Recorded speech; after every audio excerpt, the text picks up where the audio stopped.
Pakistan is the sixth most populous country. It has 60 to 80 million middle class. It is very strategically located. It is very rich in mineral resources.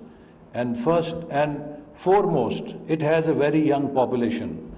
Pakistan's young population also offers great opportunity to South Korean technology companies that they can set up research centers and design centers in Pakistan with very low cost.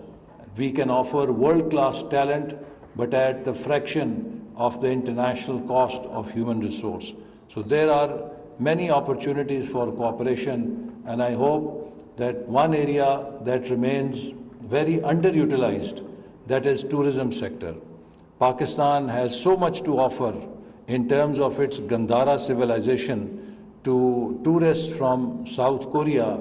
If I am not wrong, the first monk who arrived in this region, which today is Pakistan, was in 340 AD or 45 AD.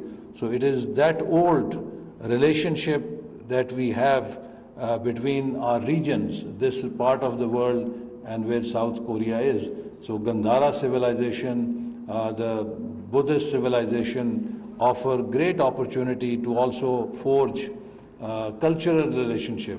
And I remember in my last tenure, we were discussing with South Korean leadership to develop a South Korea-Pakistan Gandhara University in Taxila. And that is again my dream, and I would request the ambassador to take up this project. We would like to develop a state-of-the-art university in Taxila as a tribute to the seat of Gandhara civilization in Taxila, and that could become a monument. Actually, the first university in the world was set up here in Taxila.